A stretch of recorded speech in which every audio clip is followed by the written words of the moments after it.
Il y a des blessures que le temps peut guérir, et d'autres qui restent ouvertes, invisibles aux yeux, mais profondément gravées dans le cœur. La trahison est une de ces blessures. Elle ébranle les fondements de la confiance, transforme le sens de l'amour et remet en question notre perception de la réalité.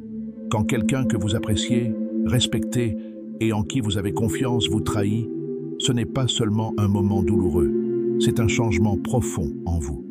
Vous commencez à vous demander, est-ce que cela a déjà été réel? Comment n'ai-je pas vu cela venir? Dois-je pardonner et passer à autre chose? Le pardon est une noble vertu, célébrée dans les traditions spirituelles du monde entier. Mais pardonner signifie-t-il permettre à un traître de revenir dans votre vie comme si de rien n'était?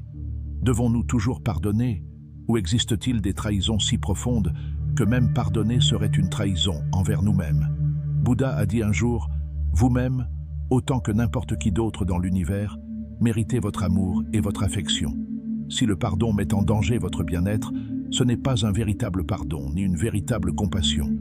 La véritable sagesse consiste à savoir quand lâcher prise, non seulement face à la colère, mais aussi face aux personnes qui se sont montrées indignes d'une place dans votre vie. À travers une histoire zen, nous explorerons 7 trahisons qui ne devraient jamais être pardonnées, montrant l'étendue de la tromperie et l'importance du respect de soi. Un jeune chercheur s'est adressé à un maître sage et lui a dit « J'ai été trahi, mon cœur est brisé. Dois-je pardonner et oublier ?» Le maître, assis au bord de la rivière, fit un geste vers l'eau et répondit « Un homme se baignait chaque jour dans cette rivière, persuadé qu'elle était pure et sans danger. Un jour, la rivière fut empoisonnée et, après en avoir bu, il tomba malade. Le lendemain, il revint, persuadé que le poison avait disparu. Mais la rivière avait changé. Dites-moi, devrait-il boire à nouveau ?» Le chercheur réfléchit et répondit « Si le poison reste, je ne devrais pas boire. » Le maître sourit et dit « Alors pourquoi laisserais-tu un cœur empoisonné s'approcher à nouveau du tien ?» Ainsi commença la leçon. Première trahison, la tromperie. Quand quelqu'un vous regarde dans les yeux, sourit et dit des mots faux, il ment non seulement avec sa bouche, mais avec son existence. Dans l'histoire, un homme fait aveuglément confiance à son ami, ignorant qu'il crée secrètement une réalité différente. Lorsque la vérité a éclaté, le choc n'était pas seulement dû au mensonge, mais parce que chaque moment partagé avait été une illusion. Le zen enseigne, une tasse fissurée ne peut pas contenir d'eau. De même, une relation brisée par la tromperie ne peut pas maintenir la confiance. Deuxième trahison, la déloyauté. La loyauté ne se mesure pas dans les bons moments, mais dans les tempêtes. Il y avait un voyageur qui a sauvé un homme de la noyade. Reconnaissant, l'homme lui promit d'être toujours à ses côtés. Mais lorsqu'ils furent attaqués par des voleurs, l'homme sauvé s'enfuit, laissant le voyageur seul. Un véritable ami est un refuge dans l'obscurité. Si quelqu'un disparaît au moment où vous avez le plus besoin de lui, c'est qu'il n'a jamais vraiment été avec vous. Troisième trahison, le manque de respect. Un disciple a demandé à son maître pourquoi les gens maltraitent ceux qui sont gentils. Le professeur répondit « La pluie tombe sur la terre meuble, pas sur la pierre dure. Lorsque quelqu'un vous manque de respect, il vous montre à quel point, ou peu, il vous apprécie. Si quelqu'un ne peut pas respecter votre présence, accordez-lui votre absence. » Quatrième trahison, les promesses non tenues. Une promesse est un lien de confiance. Certaines personnes font des promesses aussi facilement qu'elles respirent, mais sans aucune intention de les tenir. Si quelqu'un traite les promesses comme des feuilles qui tombent dans le vent, il a trahi votre confiance. Ne pardonnez pas à ceux qui font des promesses vides, car ils les briseront à nouveau. Cinquième trahison, l'infidélité.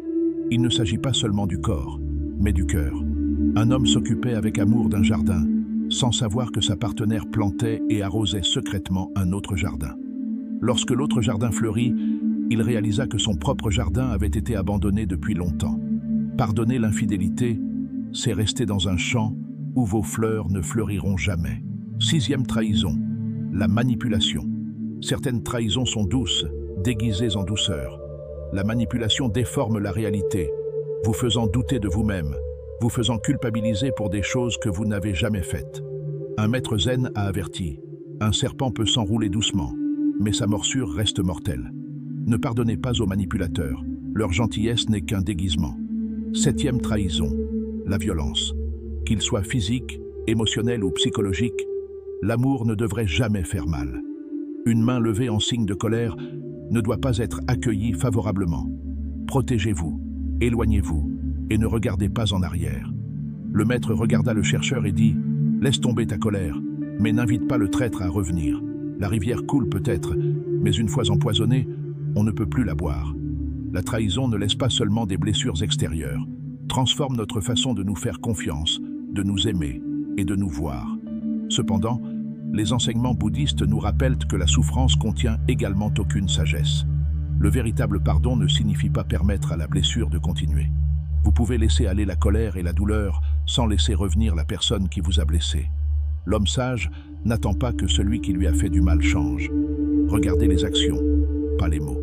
Le détachement nous permet de voir les choses telles qu'elles sont, et non comme nous voudrions qu'elles soient. Le passé est une ombre, l'avenir, un rêve. Le seul vrai moment, c'est maintenant. Lorsque vous choisissez de vous débarrasser du poids du passé, vous vous libérez. Lâcher prise, ce n'est pas oublier. C'est choisir la paix plutôt que la douleur. Vous n'êtes pas défini par les trahisons auxquelles vous avez été confrontés, mais par la façon dont vous vous en sortez. Éloignez-vous, guérissez et acceptez la liberté qui vient lorsque vous lâchez prise sur ce qui n'était pas censé rester.